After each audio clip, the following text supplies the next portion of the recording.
নমস্কাৰ Nagaon senior secondary স্কুলৰ যি হাই ছেকেণ্ডেৰী পৰীক্ষা যি ৰিজাল্ট ঘোষণা কৰা হৈছে স্কুলৰ ৰিজাল্ট কেনেকুৱা হয় আজি আমাৰ উচ্চতৰ মাধ্যমিক চূড়ান্ত বৰ্ষৰ যিটো ফলাফল নগাঁও ছিনিয়ৰ ছেকেণ্ডেৰী স্কুলৰ খুব সন্তোষজনক ফলাফল মই খুবেই সুখী কাৰণ আমাৰ 38 ষ্টুডেণ্টে পৰীক্ষা দিছিল আৰু 8টাই পাছ কৰিছে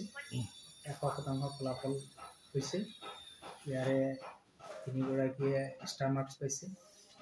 আৰু 11গৰাকীয়ে ফাৰ্ষ্ট ডিভিজন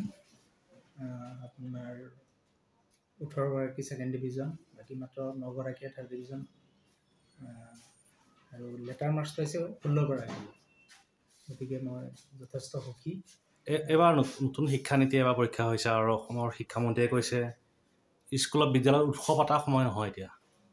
এইটো আজি এটা ঘোষণা কৰিছে কি ক'ব এই ক্ষেত্ৰত উৎসৱ পতাৰ সময় নহয় স্কুলত যোনটো ৰেংকিং পায় ৰেংকিংটো উঠাই দিছে কি ক'ব এই ক্ষেত্ৰত আপোনাৰ মতামত কেনেকুৱা নাই এইটো মই আদৰণি জনাইছোঁ অসম চৰকাৰ অসম উচ্চতৰ মাধ্যমিক শিক্ষা সংসদৰ এটা খুব ভাল আৰু সময় উপযোগী সিদ্ধান্ত বুলি মই ভাবোঁ কাৰণ চাওক আজি আপোনাৰ ৰেংক বা ষ্টেণ্ড কোনোবা ষ্টুডেণ্টে 1% 2%ৰ কাৰণে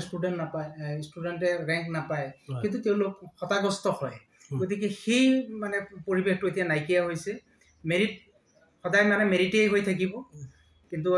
কেৱল মানে ৰেংকৰ নামত বা ষ্টেণ্ডৰ নামত যে কিছুমানক মানে হতাগ্ৰস্ত কৰা হয় সেই ব্যৱস্থাটো যে নাইকিয়া হৈছে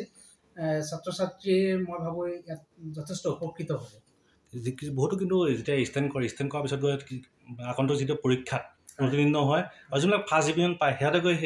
সেইবিলাক পৰীক্ষাবিলাক উত্তীৰ্ণ হয় কি ক'ব তেওঁ বহুত পাৰ্থক্য দেখা যায় একচুৱেলি মানে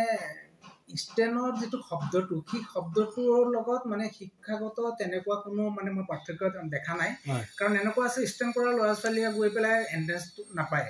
কিন্তু মানে জেনেৰেলি মানে ফাৰ্ষ্ট ডিভিজন পোৱা ষ্টুডেণ্ট এটা গৈ পেলাই ষ্টেণ্ড পাব পাৰে একচুৱেলি কেপেবিলিটিটো কিন্তু কেৱল ষ্টেণ্ডৰ নামত যিটো উৎসৱ পাতি পেলাই যিটো কৰা হয় সেই ব্যৱস্থাটো যে নাইকিয়া হৈছে সেইটো মানে খুব এটা মানে সঠিক সিদ্ধান্ত বুলি মই ভাবোঁ আৰু আদৰণি জনাইছে আপুনি হয় মই আদৰণি জনাইছোঁ ধন্যবাদ